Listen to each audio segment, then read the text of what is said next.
Hello, everyone. I have a very special treat, a New Year's gift for you all today.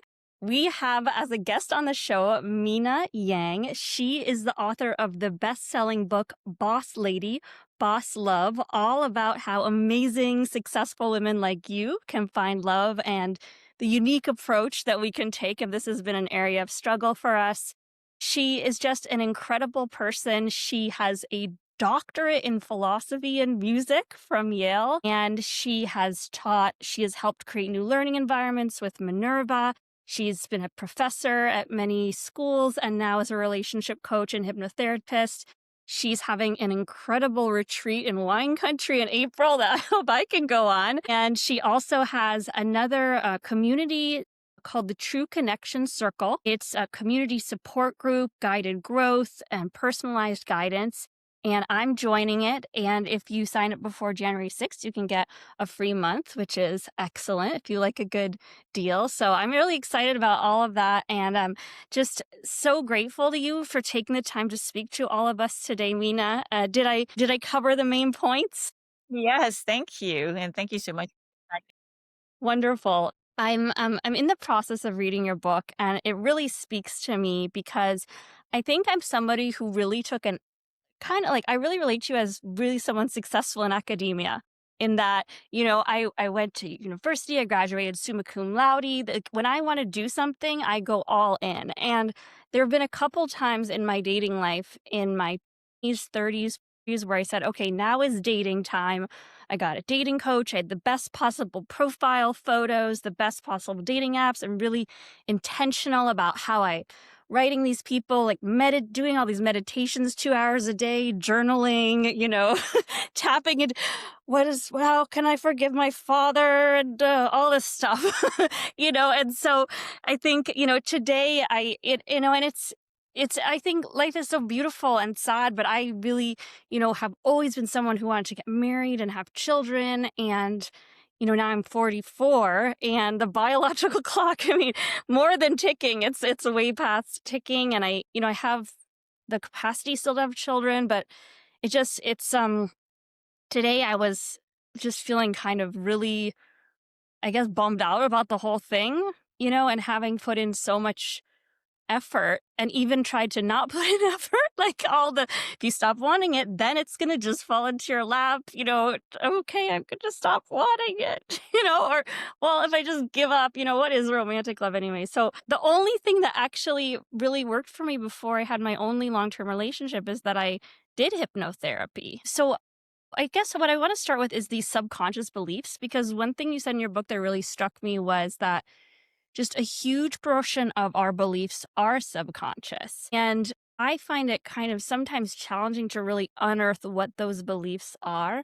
Like Mhm. how, when you are someone who does a lot of meditation and journaling and something, and it just still feels like there's this invisibility about what my subconscious beliefs that are holding me back are. So I was wondering if you could speak to that point a little.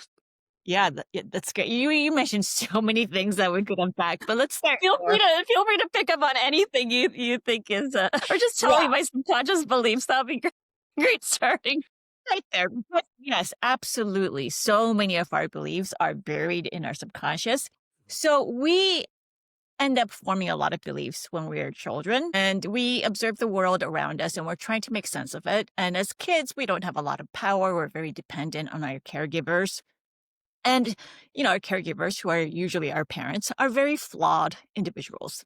They had parents who messed them up, and it goes on and on and on, right? It's a cycle, a generational cycle of Mhm. trauma. And so, what hypnotherapy allows us to do is to bring up to the conscious mind a lot of these beliefs that are Mm. buried in the subconscious. And so, they tend to be things like, I'm not lovable. Maybe you had a parent who left, or who had an addiction, or who just worked all the time. And because we are so dependent on them as children, we just have to kind of think it's our fault. And so Mm. we take on these beliefs like, I'm not lovable, or I have to earn love, that love is conditional. And so someone like you, who is clearly a high achieving woman, you were all about achievement, going to the right school, getting the good grades, all of those things. A lot of it stems from this desire for validation and for love Mm. that Was it Oh, given to us full-heartedly, when we wanted it, when we needed it? And that's the case for so many of us. I mean, even really well-meaning parents, they're not perfect, right?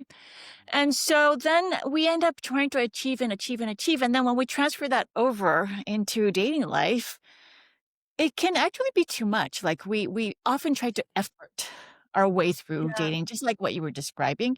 And that works in terms of your career and school. You'll do really great. But when you do that in relationships, you end up people pleasing, over functioning, Absolutely. settling. I mean, I feel like I'm going through Tinder like I'm hiring people for my company. Like, what are your traits? Yeah. Why doesn't Tinder have a spreadsheet? That would make this so much easier. I could move them through my funnel. Honestly, that's not a terrible approach, Yeah, but yeah. perhaps you need to kind of, have it contained a little bit more.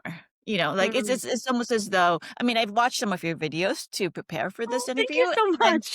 yeah, and it seems like you're really, like, putting a lot of energy into it, and so maybe there's a way of doing it where it's a little bit more contained, it's more manageable, and you're not Mm.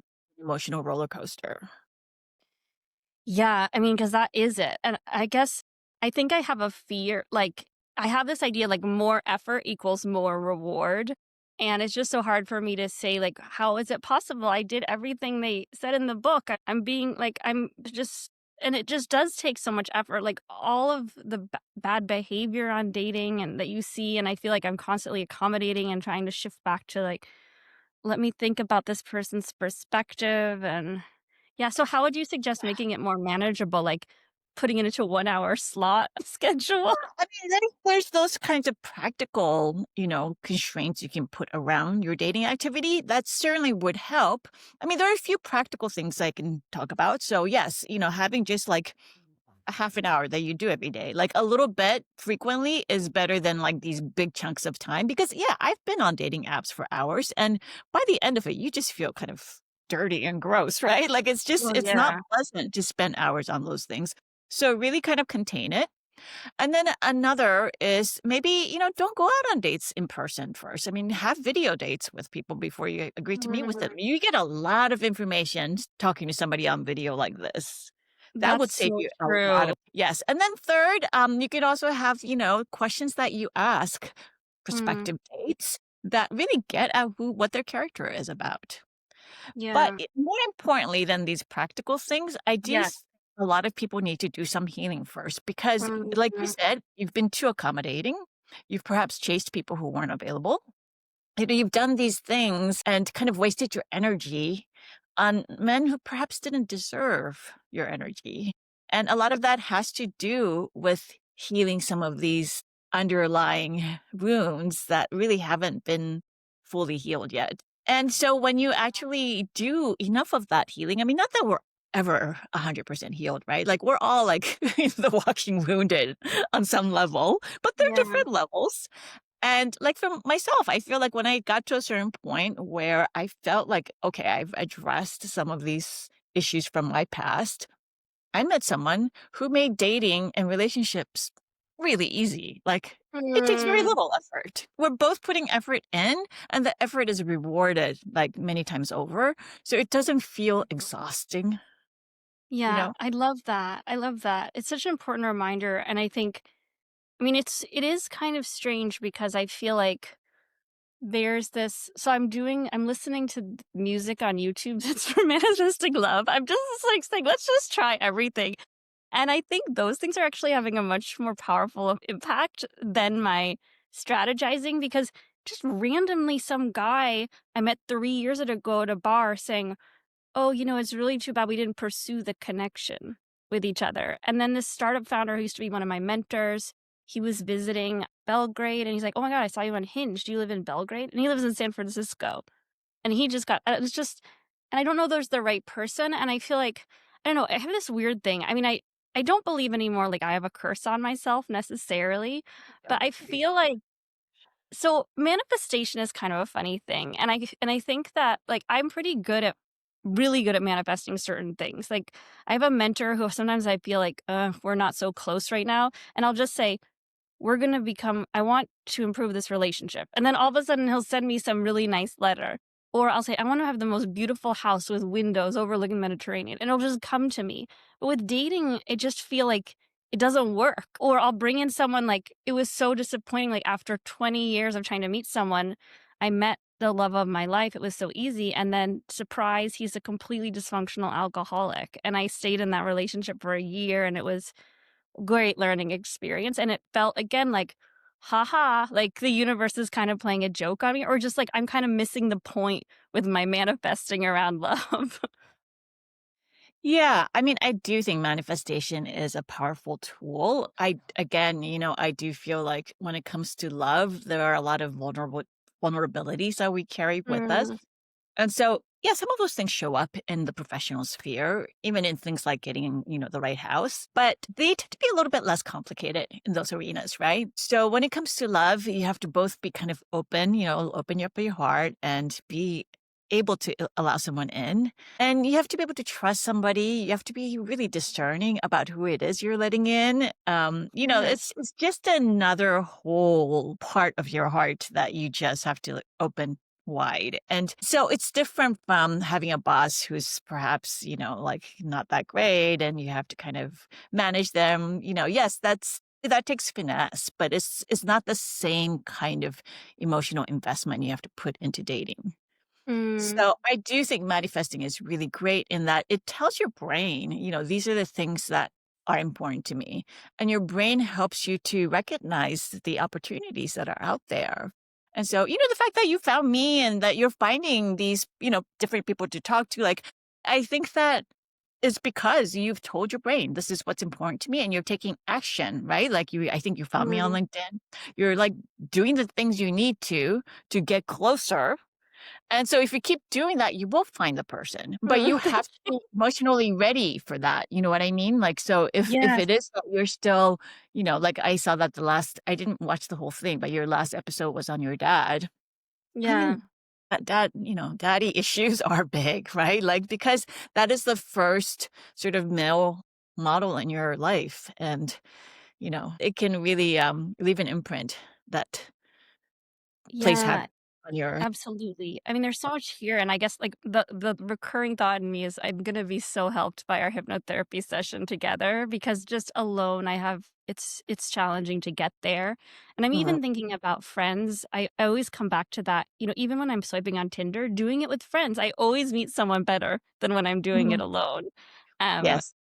so and I just ugh, well, where to start? So I feel like, yes, like, the hypnotherapy is gonna be really key because it's also allowing myself to receive the healing as opposed to being in my mode of trying to fix everything and control it and develop the perfect system and then share that perfect system with every woman so no one ever has this problem ever again. And Oh then my my work god, is I mean, done. we're so easy.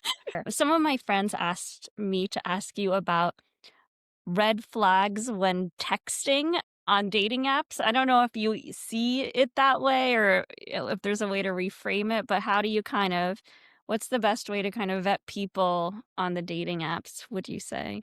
Or how do you think Well, about I would that? say keep the texting as short as possible is what I would Mm, say because, texting is it's a kind of an artificial way to communicate with another human being, right? I I mean, don't like you it. can read a lot into, like, their word choice, which might not actually say that much about who they are. And so if there's any kind of, interest, I think you should hop into a real conversation as soon as Mhm, possible, and a video call even better than just a phone call. There's just we get so much information by looking at somebody's face, their body language, the tone of their voice, that when you try to reduce all of that into texting, and some people just want to text forever, but that tells you something too. Like, they're not really interested in having a human to human interaction, cross them off. Like, that's just not what you want. So, mm. yeah. So I would say don't read too much into text. Yes, there's certainly things they might say in a text that are red flags. Um, if they're not responding to you in a timely manner or they're, you know, clearly like dating a bunch of different people, like there's certain things that, yeah, you should watch out for. But really, like, making most of your relationship about texting is not a great idea. I agree 100%. I think that's like, just pick up the phone. because Exactly. people are so I personally, I mean, texting fills me with so much anxiety in early dating. I just wish that people wouldn't text at all, and I finally got the courage to say, "Okay, you know what? If I wanna talk to this guy and he's texting me, I'm gonna just call him." Like, Yeah. it's fine. I Jesus he doesn't And have to just chase me. let them know from, right off the bat, like, "Hey, I'm interested in having a real human connection. So, I'm Mhm. happy to text with you back and forth, maybe, for a little while, but that's it. Like, I need to actually meet someone sooner rather than later." And if they're not into that, then that gives you the information you need to move on. Yeah, I love that so much. It's so good. I think just the way you framed it just kind of really, I don't know, congealed something for me about the whole dynamic, which is that, yes, what I want is to have a human connection with someone. I don't want to be texting them. And if the person I'm communicating with is also interested in that level of connection, there's no reason in the world they wouldn't want to FaceTime with me or text. Absolutely. They're also looking for a human connection. Yeah. Yeah, everybody. Well, not Oh, everybody, because that's the not problem. everybody. Deep Sure. down, I think it's, Yeah, some people are actually afraid to get too close, and yeah. so, you know, this is, like, a good way to find out who those people are. Yeah, for sure. And I also do want to point out, I mean, since I work in education, there's so many people who are neurodiverse. And Mhm. for example, someone who has extreme PTSD or is on the autism spectrum might feel a lot more comfort with texting. I have someone who works for me who we've never done a video call because it's too traumatic for her. And we don't live Mhm. in the same place. And that's, her way of communicating. But I think at least I'm allowed to do that if that is what I want in terms Mhm. of connecting with someone. Wow. Okay. What are some blind spots in the questions I'm asking you? What do you wish what should I be asking you that we're not getting into enough? Maybe you could walk us through hypnotherapy a little bit, or I interrupted you before you got a chance to jump in. Sure. So, in hypnotherapy, we go back to earlier scenes from your life. They often are in your childhood, but sometimes in adulthood, like someone who's been in a narcissistic relationship for years, they might go back to more recent times because that can certainly mess with your mind and implant some really disempowering beliefs in your subconscious. And so we look at those earlier scenes from the vantage point of who you are today. So, for example, if are a kid who had to really work hard to get your parents' attention, and so you took on this belief that, you were not worthy of attention, that you really have to work for love. We look at that again from an adult's point of view, and now you're able to see, hey, that wasn't really about me. That was about your parents. Just they had other things going on. Maybe they were poor and they needed to work 3 jobs, or they had parents who neglected them or abused them. There are like so many different reasons. And then we can grow some compassion for them because, we're all doing the best with what we were given. And so then you can start to think, okay, it's not that I'm unlovable. It's actually that I was put in this situation, which was through no fault of my own. And sometimes not even really the fault of the parents. And so you're able to replace those disempowering thoughts with empowering ones because that's not who you are anymore. You're an adult now. You have agency, you have power, you have voice, and you don't have to subscribe to those beliefs anymore. So we get very intentional about what beliefs we want instead. And because hypnosis puts you in a very suggestible state of mind, we're able to implant those beliefs in your mind. And then you listen to an audio over and over for 3 weeks, which helps you to really absorb those messages. Because Mm, our brains are still neuroplastic even as adults. And a lot of the new sort of neural pathways that are formed become stronger with repetition. So, what we're doing here is deliberate repetition so that we're able to displace the old disempowering beliefs with new empowering ones that really, start to become your default. yeah. And just for people listening, who aren't nerding out on neuroscience, when you talk about the brain being plastic, it means our brains are capable of growing and Mhm. thinking in different ways, just like our body. And so it's not like you learn everything you need to learn and then you're done. Your brain can continually develop and change, and your personality can change too. Mhm. Excellent. Okay, so what would be, like, the main so can you kind of clarify for me a little more just the difference between hypnotherapy versus regular therapy? I kind of understand the idea it's more of a guided meditation. What is actually happening kind of? It's not so much a guided meditation. I mean, maybe because feels more like that after the session when you have the audio tape and you're listening to that over and over. Um, it does resemble talk therapy in some ways. It's just that with talk therapy, your conscious mind is always playing the main role, and so you're filtering whatever you're saying about your past through your conscious mind.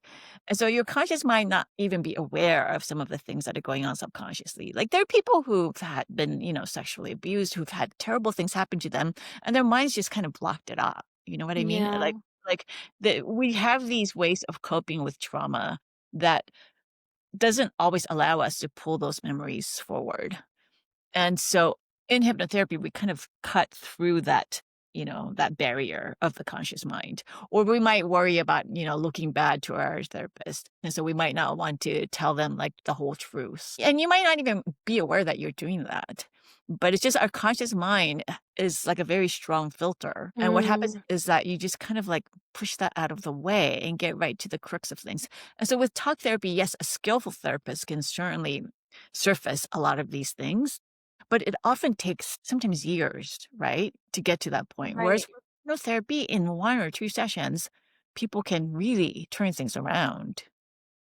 Absolutely. And I think for someone like me who has a very analytical approach in Mhm, trying to solve all the problems, that can be just so game changing because it can be so easy in therapy to kind of start becoming your own therapist and being mhm, like, yeah, well, because I was doing this, therefore, mhm, X, and you don't really get to the heart of the matter.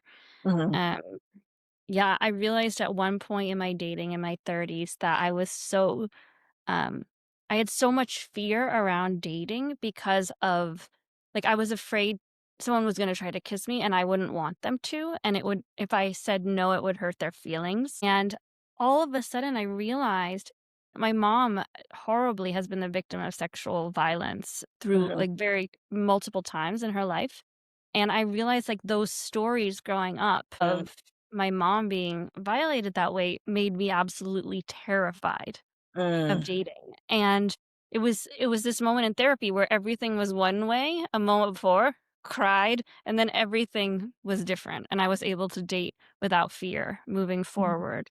So it can be Yeah, just so powerful. yeah, yeah, just that recognition is like, "Oh, that's where this is coming from," then you're able to Yeah. reframe it. Yeah. Absolutely.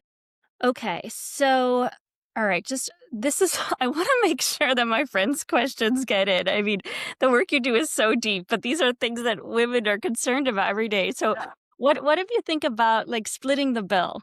Like money is such a big part of dating, and for me, I definitely feel weird when someone asks to split the bill on the first date, and Yeah, yeah. and I think it can be cultural as well and Yeah, generational.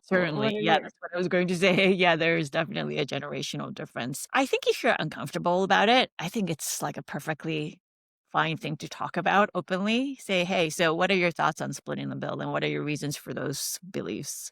And you can say how you feel, and then you can just see. I mean, if somebody has really legitimate reasons for wanting to split the bill, and you think, "Okay, that's actually kinda cool," like, you can go ahead and split the bill, or if you have really strong reasons and you share that and they're receptive, great. I mean, I Mm, just think with most things, you can talk about it in the open instead of like trying to guess and feeling offended that they didn't do what you were expecting because, they're not mind readers, right? So yeah. I think like with anything else, like, just bring it up.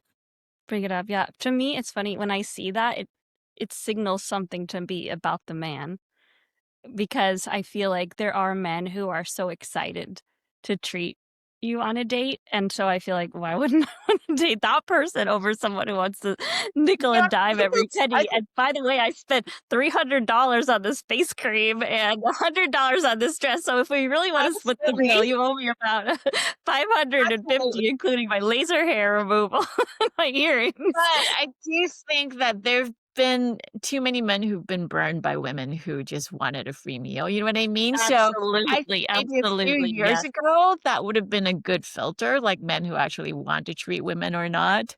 But these days, it's just there's just too You have much. such a good point, and I've heard horror stories too. Okay, so that's a great one. So, okay, so bring it up, talk about it openly. And so I've been thinking about fairy tales too, and I didn't mention that you've been a consultant on fairy tales. So you've gone deep into the fairy tales. And so for me, I'm definitely like I watched so many Hollywood musicals. I reveled in that. I think partially growing up with it out of dad is like, the be a princess. I just that's my what what is the story that men grow up on? Like, what is their expectation of romance relative to women?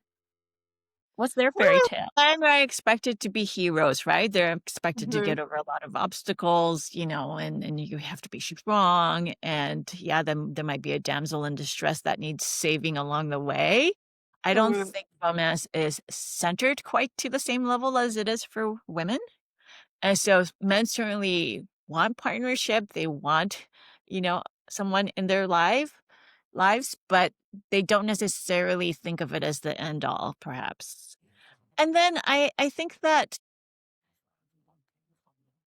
you know, a lot of men get stories about women being sort of like accessories, right? Like there's also like a lack of understanding for men. Like just like we might brush men with a broad stroke and say they're all like bad or immature or whatever. I think that happens vice versa too. So I do find that oftentimes the easiest to date men are men who grew up around other women, like they had sisters or moms who are very present or whatever. I mean, not always, of course, but I do think there is a little bit of, they find us a little mysterious. But that's mm, why, again, I feel like, midlife men are actually a little easier to date because they have been around the block a few times. There's something to contemporary. maturity. But then I come across women who are like, "Oh, I look young, and so I'm not gonna date anyone over 50." And it's like, you're missing out if you use those kinds of strict parameters. Absolutely. I mean, if one thing I learned in Austin is that you date 90 men, like that's what's out there. That's the pool. Mhm. So you better be willing to be flexible around things like tattoos, beards, Uh-huh. age, height, because Yeah. even there's just not so many things that you can, I mean, I've gone to cities and swiped every single person in the entire city until I got carpal tunnel syndrome in my finger. And then you end up with like 3 tall men with blue eyes who are fit and just work in finance, and you just for some reason, all of those features together just aren't attractive at all. I don't it's because of something else that doesn't work for you. And honestly, I mean, does somebody being tall actually help you have a better life? I mean, It it's does nice not. that my partner is taller than me and can reach the upper cabinets. That's about the only benefit height actually brings to a relationship. But we put so much emphasis on that. We do, and I will say, I think that a lot of it is about validation from other women, and Completely. It's about our egos. Yes. yeah, and then you just feel icky, like, do you really want people to be jealous of you or think that you're great because you have a tall guy? No. My gosh, okay, Mina, I could talk to you for 5 more hours, but I wanna be respectful of your time. I'm really I mean, for me, you see how I operate, like, I'm like, "Okay, I got the solution, I'm doing hypnotherapy, then I will be done, I will lift the curse, I will find my man, and we'll be on to the next project." So, perhaps, I don't know. I mean, and I feel kind of selfish asking for personal guidance, but when I started this podcast, I realized that people really resonated with it, like both men and women, and I'm willing to talk about these weird things I'm dealing with. So I guess, do you have any specific guidance for me, kind of where I am with this and, like, trying to do it again in a different way? Because what I've done before hasn't ultimately led to what I think would be wonderful, like a happy marriage like yours. Well, I think, I love the energy you're bringing to this. Like, you're so open and you're so enthusiastic. And I think that's huge, right? Because a lot of women are kind of unhappy, but they're not really willing to do anything about it. They're just kind of accepting this state of being mildly unhappy as Oh, their yeah. norm. And I've So been I there, really, and I feel for that. Yeah, so I really applaud you for, just really doing the thing. I think maybe now you can kind of scale back a little bit, like maybe be super intentional, right? Yeah. Like, okay, these are the qualities I'm looking for in my partner. And just like, maybe not swipe on so many men, be so flexible because the video that I saw you doing the Tinder swiping, a lot of it was kind of like their job and their appearance. And so maybe you can try to see like I know this is the hard thing about dating apps. You can't necessarily, see their character, right? Like that comes about through, prolonged acquaintance. So but if you see that they're like obviously like, just looking for, a hot chick, like, that's not gonna be your person. Like, that's not what you're looking for. You're looking for somebody with substance and depth. Yeah. So, have, like, a clear list of characteristics you're looking for, and don't feel like don't go for volume. Instead, go for a few, like, real possibilities. Have a video date before you agree to have an actual date with them. Ask questions that are very intentional, that even before you speak with them, that you have a sense that this person has an upstanding character. And so I Wow. would Okay, I'm say just gonna just take a kind of pause on that. Like, I really okay, want to soak that in because that really hit home. Like, asking questions to ensure this person has an excellent character. I feel like it took me so long to just 10 years to not make dating about does he like me or not. That was what I was trying to yeah, find out on my dates. yeah, Like, does he like me? What can I yeah, do to make him like me? And then I thought, and then I spent the next year trying to ask questions to learn about him. But I yeah. think like I still haven't, and it just, and there's this idea of like I aced that date, so like ask this whole wow, it's just blowing my mind. Like this is intentional questions to find out about his character. My gosh. I mean, what do you even ask? You can ask something like, if you won the lottery and you didn't have to work anymore, what would you do with your time? You know? A lot of people Mm, would say, "I'll just travel and eat good food." Well, that's totally fine. But some people might say something like, "I would actually like, just go back to school and keep learning because I love learning." So if that's an mhm. important characteristic to you, then, you got an answer. Or if you had $100,000 to give away, what would you do? Where would you give it to? Again, you'll get some idea of what his values are, right? Um, so there are questions that, and I have them in my book, but there are questions in general that just kind of get at more than what do you do for work? Where did you grow up? Sort of the typical questions, because it's not just that they're typical and they don't tell you that much about them. They're also just like white noise because everybody's asking the same questions and it just gets boring. So you want to first stand out by asking unique questions and then design questions that really get at what do they believe in, what's important to them, what do they see in their future. And so they'll be more interested in you as a result, and you'll find out some important things about them. I like this. I feel like what's shaping up first, I do think I need to get a little bit clearer on my ideal partner. It's still challenging. And I think that you have a whole chapter in your book on that. So that would be really helpful.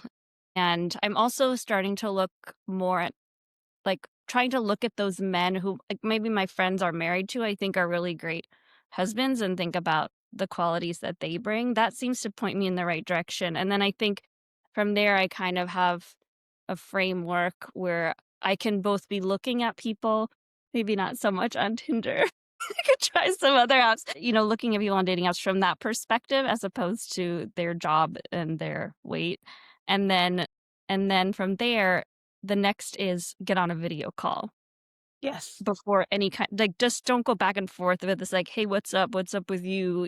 "What are you looking for?" I don't know, something casual, just stop all that and say, "Hey, let's jump on a video call." Yeah, totally. I love it. Alright. Thank you so much, Mina. I'm really excited to do hypnotherapy with you. Is there anything we didn't cover, something that you wanna add before we sign off today? Well, so as you mentioned before, I do have this community, and I do think something that can be as emotionally triggering as dating feels so much lighter and funner if you're doing it with other women. So I am having a promotion. So if you sign up before January 6th, and can you just include the link in Yes, your video absolutely. description? So, yes, I'll include the link and you can go to minayang.com, minayang.com. There's the True Connection Circle. You can just click on Join Community. I'm actually just even going to screen share it right now so people know it when they see it. And I already signed up, so you can meet me, the famous host of the True Love show. Yeah, Yes. there's already people buzzing, really wonderful, grounded, cool women in the group. Yep. And the Mina, like, if this conversation has resonated with you as much as it has with me, I think you're going to be really excited to join. So this True Connection Circle, you can just push join community. It's super easy to sign up. And Mina offers hypnotherapy, this really exciting retreat. And then also I just have to highlight these. You have such a cool store. Like, this is my Yes. favorite so far. The green flags only mug. That's gonna be a present for all my friends for sure. Yeah, and I just I really appreciate this, and I echo that. I think I talk about it a lot on my show, is that just doing this with friends, not only is it helpful in getting through something that can be anguishing, but I really do. I mean, as you see, I'm kind of a spiritual person. Not kind of. I am a spiritual person, and I also dabble in the magical and mystical, and I find that when I'm manifesting in a group, it works a zillion times better than Mm. just doing it alone. So Yeah, yeah, for sure. thank you so, so much. This has been just absolute treat. I'm really grateful. I feel it's so magical that we connected, and it's just the perfect interview to kick off the year. Yeah. Well, thank you so much for having me. It was great talking about all of this with you. Yeah, absolutely. So feel free to leave any comments or questions. Definitely join the True Connections community, right? And Circle. True Connections Circle. Join the True Connections Circle, and hopefully we'll see you all soon. Thanks again. Thank you. Bye.